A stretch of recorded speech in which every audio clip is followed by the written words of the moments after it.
বহুল প্রতীক্ষার পরে মর্টাল কম্বাট 2 মুভিটা চলে এসেছে। তো আমিও চলে আসলাম এটার এক্সপ্লেইন নিয়ে। তোমাদের জন্য এত কষ্ট করে নতুন নতুন সিনেমার গল্প নিয়ে আসি, তাহলে তো একটা লাইক আমি আশা করতেই পারি। কোনো স্পয়লার না দিয়ে আর চ্যানেলটা সাবস্ক্রাইব করে চলো তাহলে গল্পের গভীরে ঢুকে পড়া যাক। সিনেমার শুরুতেই হান নামের একটা রাজা তার মেয়েকে একটা মালা গিফট করে। তারপর বলে, যদি আমার কিছু হয়ে যায় তাহলে তুমি থান্ডার গডকে স্মরণ করো, সেই তোমাকে পথ দেখাবে। তার পরপরই সেই রুমের মধ্যে একজন গার্ড এসে বলে শাকান চলে এসেছে। তারপর ওরা সবাই যেতে থাকে। আসলে ওই সময়টা একটা নিয়ম প্রচলিত ছিল। পুরো এলাকাটা যে কে রাজ করবে সেটা ডিসাইড করা হতো একটা ফাইটের মাধ্যমে, আর সেইটার নামই ছিল মর্টাল কম্বাট। এখানে আরেকটা নিয়ম আছে, যে কোনো দেশকেই নিজের কবজাতে নিতে হলে ওদের মধ্যে 10টা ফাইট হবে। শেষ পর্যন্ত যে ওয়ারিয়র বেঁচে থাকবে সেই রাজা হবে। এই জায়গাটাকে বলা হতো আউটার ওয়ার্ল্ড। হানের আগের 9 জন ফাইটেই হেরে গেছে, এখন হানের পালা। যদি সেও হেরে যায় তাহলে এই গোটা রাজ্যটাই রাজ করবে সাউকান নামের একজন। এই জন্যই হানকে তার রাজ্যে সবাই উৎসাহ দিচ্ছিল ফাইটটা জেতার জন্য। ওর মেয়ের নাম কিটানা। কিছুক্ষণের মধ্যে ওরা সবাই চলে আসে ভেন্যুতে। ফাইট করার জন্য মাঠে নেমে পড়ে হান। তার পরপরই সেখানে এন্ট্রি হয় সাউকানের। বেলটা বাজার সাথে সাথেই ফাইট করতে শুরু করে ওরা দুজন। কেউই যেন কারো চাইতে কম নয়, তবে সাইজের দিক দিয়ে হান সাউকানের চাইতে অনেক ছোট ছিল। এর জন্য সাউকান একটু আলাদা অ্যাডভান্টেজই পাচ্ছিল। ওদের মধ্যেকার ফাইটটা অনেকক্ষণ ধরেই চলে। হান ভালো কোনো অবস্থানেই নিতে পারছিল না।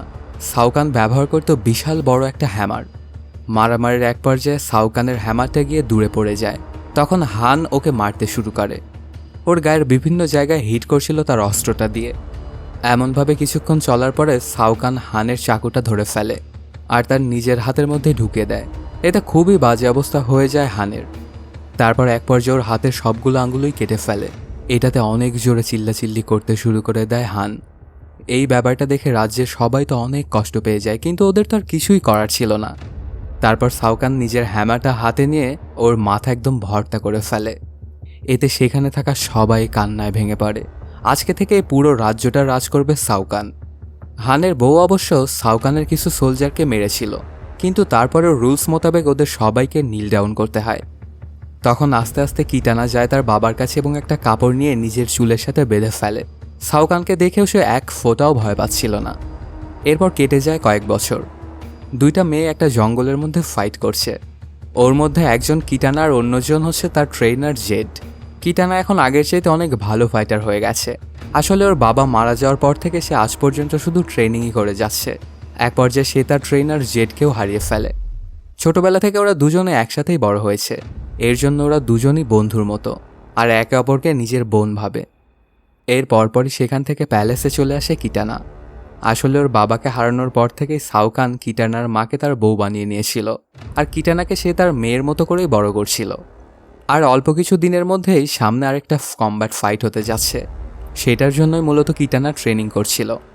এই মর্টাল কম্ব্যাটটা আবার পৃথিবীর ফাইটারদের সঙ্গে হবে।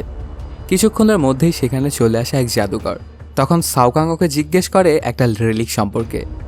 এটা শুনে সে জানায় শেষবার ওইটা একটা টেম্পলে দেখা গিয়েছিল, আর একটা মার্সেনারি সেটা চুরি করে নিয়েছে। তবে চিন্তার কোনো কারণ নেই, খুব তাড়াতাড়ি সেটা আমাদের হাতে চলে আসবে। কাহিনীটা আবার পৃথিবীতে শিফট হয়। জনি কেজ নামের একজনকে দেখানো হয়। সে এখানে অনেকগুলো মানুষের সঙ্গে একাই ফাইট করছিল। তারপর সবাইকে ধরাশায়ী করার পরে সে যখন চলে যাচ্ছিল তখন একটা মেয়ে তার দিকে একটা মিসাইল ছুটতে থাকে। সেটাকেও প্রতিহত করে ফেলে জনি, আর সেই মেয়েটিকেও মেরে ফেলে। আসলে এটা ছিল একটা সিনেমার দৃশ্য, আর জনি কেস হলো একজন হিরো। জনি একটা প্রোগ্রামে এসেছিল, সেখানে সবাই যার যার জিনিসপত্র বিক্রি করছিল। এখানে জনির স্টলে একটা মানুষও দেখা যায় না। আসলে জনি 90 দশকের ফেমাস অ্যাক্টর ছিল। এখন আর কেউই তাকে তেমন একটা চেনে না। এগুলোতে অনেক মন খারাপ করে সবকিছু গুছিয়ে নিয়ে বেসমেন্ট থেকে তার গাড়িতে উঠাচ্ছিল জনি। ঠিক তখনই আচমকায় সেখানে 2জন মানুষ চলে আসে। একজনের নাম রেইডেন আর অন্যজন সোনিয়া ব্লেড।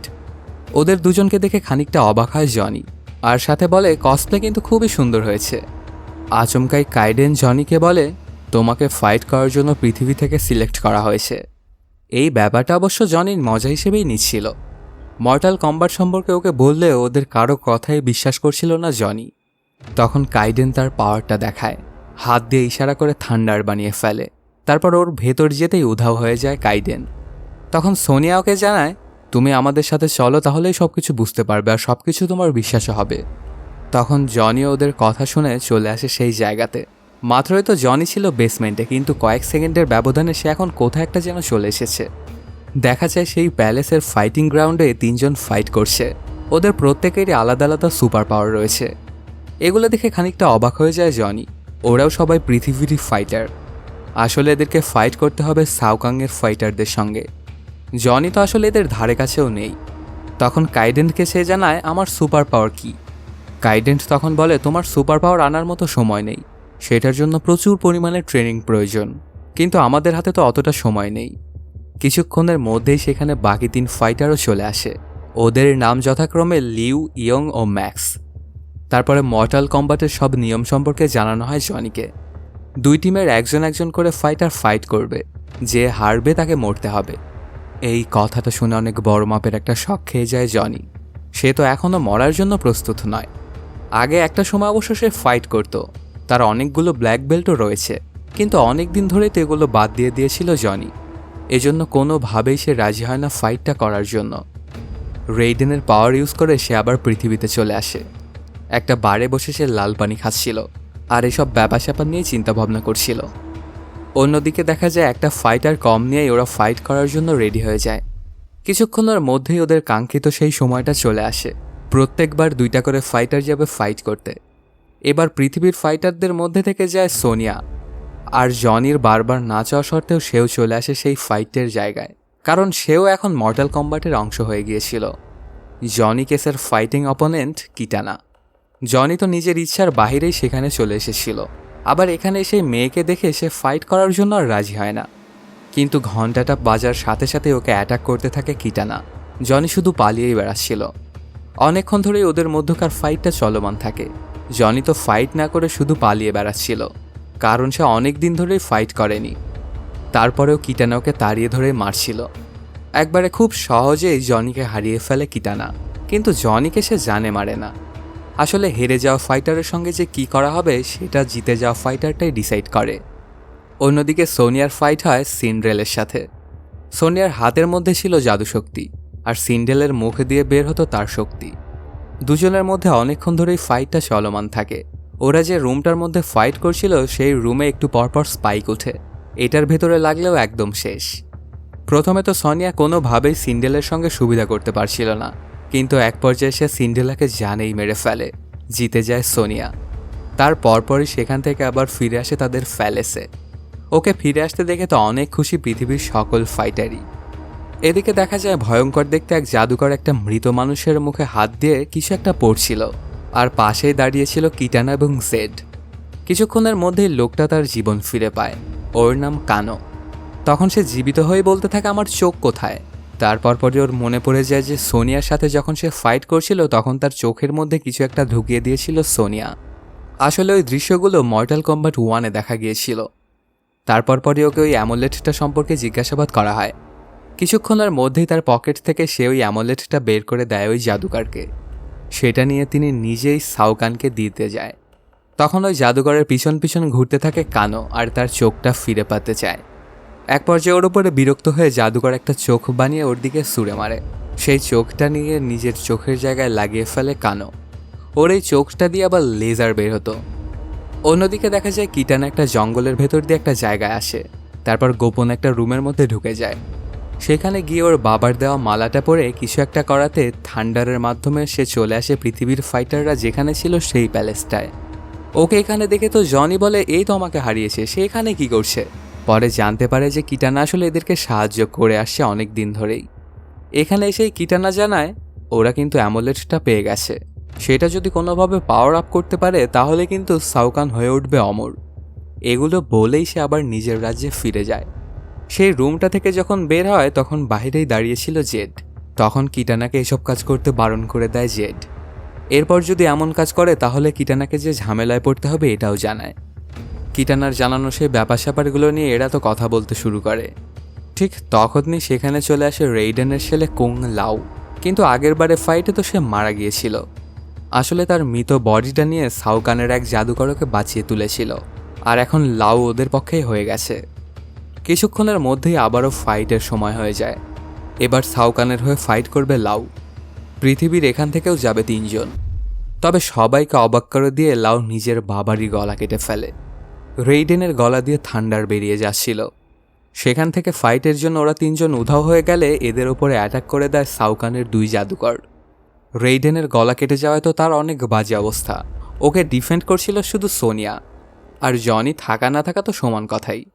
কিছুক্ষণের মধ্যেই সোনিয়াকে প্রচুর মারধর করে ধরাশায়ী করে ফেলে। তারপর একজন জাদুকর ওই অ্যামুলেটটা নিয়ে রেইডেনের ভেতর থেকে শক্তি আহরণ করছিল। অনেকক্ষণ শক্তি আহরণ করার পরে তারা ফিরে আসে তাদের নিজের জায়গায়। অ্যামুলেটটা ফুল পাওয়ার আপ হয়ে গেছে।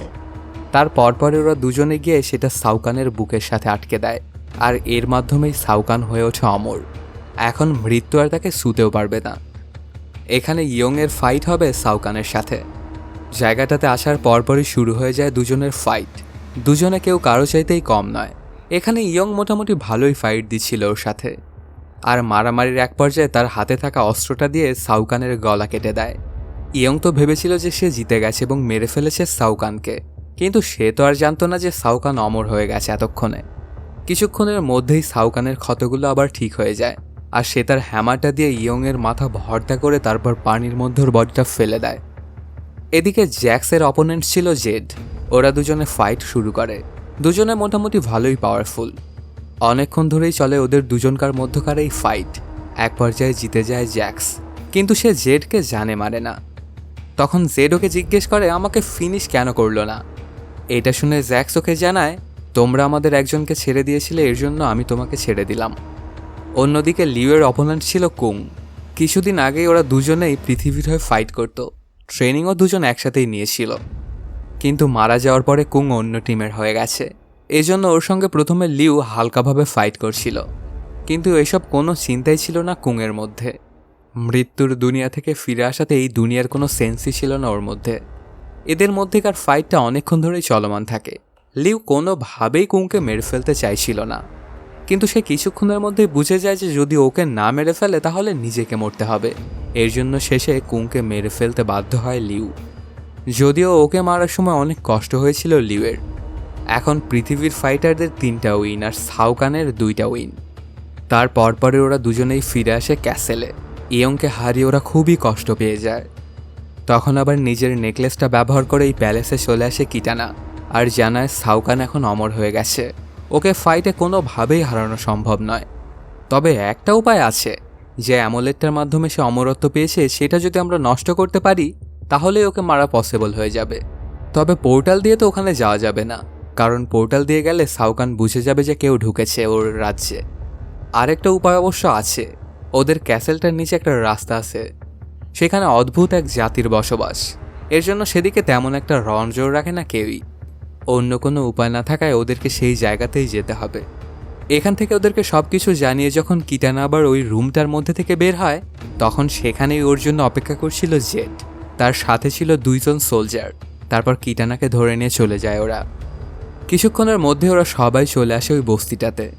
আসলে এখানে যে জাতিটা বসবাস করতো ওদের মুখ ছিল অসংখ্য দাঁত বিশিষ্ট। এরা আসার খবরটা ওই জাতির প্রধানের কাছে গিয়ে একটা বাচ্চা দেয়। ওর নাম বারাকা। তখন সে বাহিরে বেরিয়ে আসে এবং এদেরকে বলতে থাকে তোমরা এখানে কেন এসেছো। তখন এরা ওদেরকে সাহায্য করতে বলে আর কেন যে এসেছে এটাও জানায়, কিন্তু না করে দেয় বারাকা। তখন ওকে ডুয়েলের জন্য চ্যালেঞ্জ করে লিউ। এই জাতির নিয়ম, যদি ডুয়েলে কেউ হেরে যায় তাহলে যেই ব্যক্তিটা জিতবে সে যা বলবে তাই করতে হবে ওদেরকে। কিন্তু এবারও না করে দেয় বারাকা। এদেরকে না করে দিয়ে বারাকা সেখান থেকে চলেই যাচ্ছিল। তখন ওকে বিভিন্ন কথা বলে রাগাতে শুরু করে দেয় জনি। আসলে জনি তো ছিল একজন অ্যাক্টর। মানুষকে কিভাবে ম্যানিপুলেট করতে হয় সেটা তার খুব ভালোভাবেই জানা আছে। এর জন্য ওর কথার জালে ফেসে যায় বারাকা।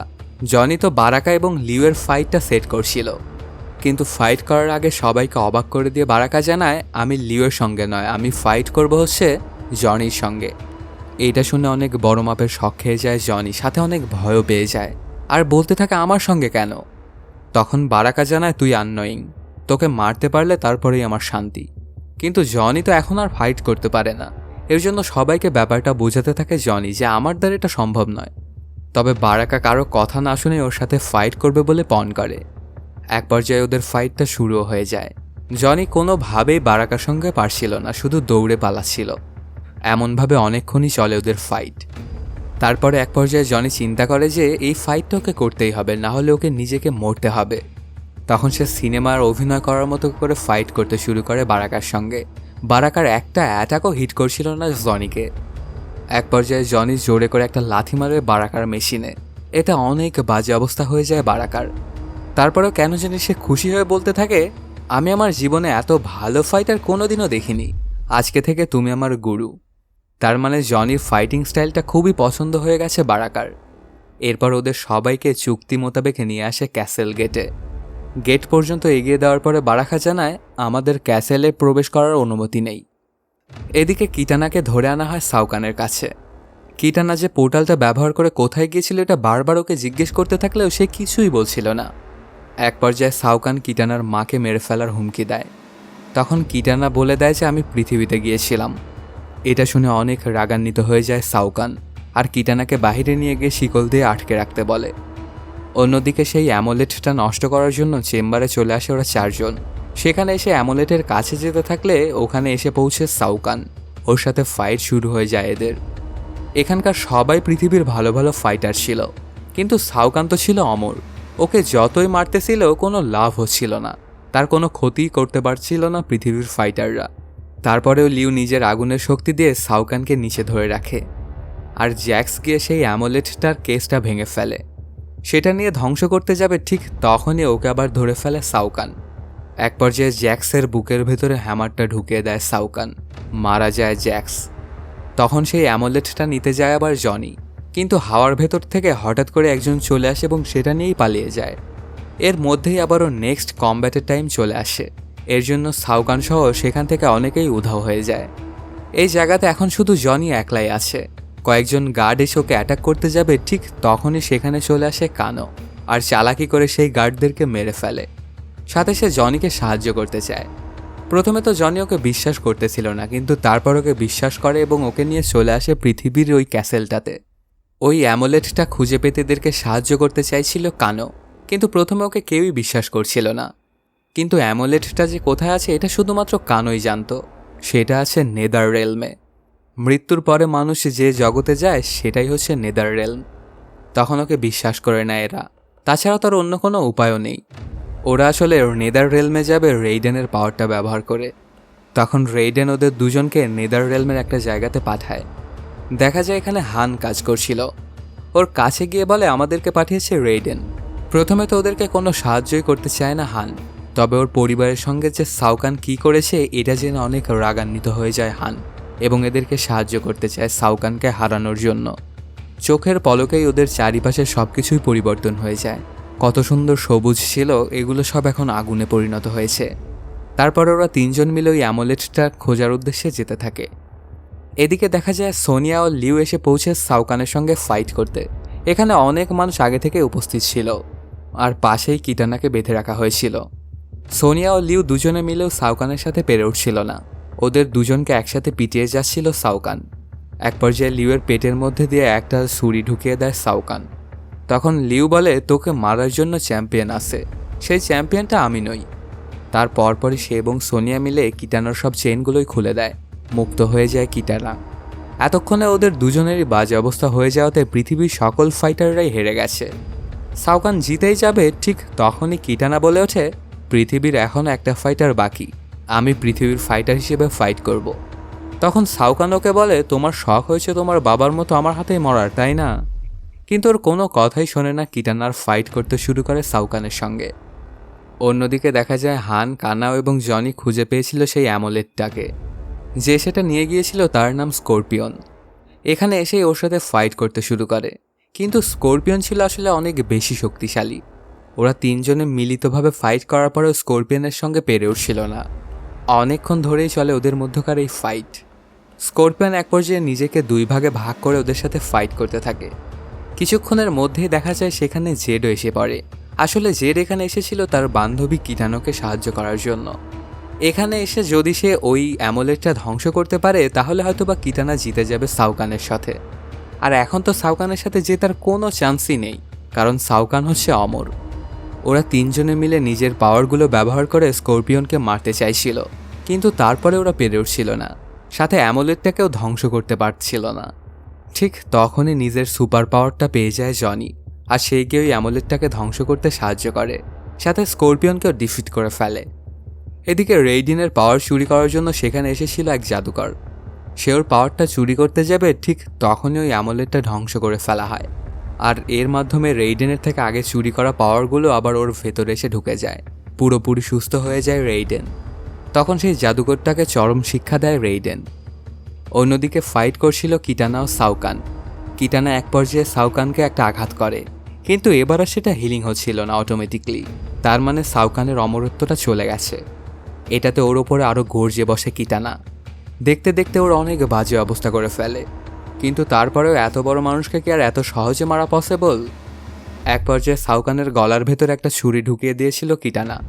ঠিক তখনই সাউকান 2 হাতে দিয়ে কিটানার গলা চেপে ধরে। এতে আস্তে আস্তে অনেক বাজে অবস্থা হতে থাকে কিটানার। সে অজ্ঞান হয়ে যায়, এমনকি মৃত্যুর কোলে ঢলে পড়ে।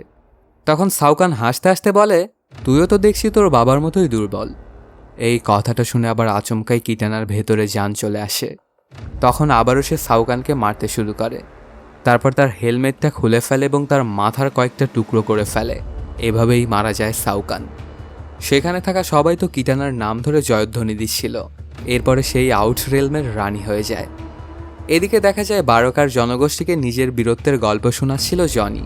আসলে সে যেহেতু সিনেমা করে, তাই মানুষকে সাজিয়ে গুছিয়ে অনেক মিথ্যে কথা বলছিল, আর ওদের কাছে হিরো সাজতেছিল নিজেই। ঠিক তখনই সেখানে সোনিয়া এবং রেইডেন এসে পৌঁছে। ওরা কথাবার্তা বলতে থাকলে সেখানে চলে আসে কানো একটা জাদুকরকে নিয়ে, আর কিটানাও এসে পৌঁছে। এগুলো দেখে তো জনি ভয় পেয়ে যায় যে আবারও কোনো কমব্যাট করতে হবে কিনা। কিন্তু ওরা জানায় যে না, আমাদের অনেক ফাইটারকে আমরা হারিয়ে ফেলেছি, এর জন্য এখন ওদেরকে ঘরে ফিরিয়ে আনার সময় হয়ে গেছে। এই জাদুকরের সাহায্য নিয়ে আমরা ওদেরকে ফিরিয়ে আনবো। তারপরে ওরা সবাই আবার রেডি হয়ে যায় নতুন জার্নিতে যাওয়ার জন্য, আর এর মাধ্যমে শেষ হয়ে যায় সিনেমাটি। তো বন্ধুরা, কেমন লাগলো আজকের এই এক্সপ্লেনটি জানাতে কমেন্ট করো। আর যদি এখনও চ্যানেলটা সাবস্ক্রাইব না করে থাকো, তাড়াতাড়ি সাবস্ক্রাইব করে নাও। দেখা হচ্ছে নতুন কোনো ভিডিওতে। Till then, সায়োনারা।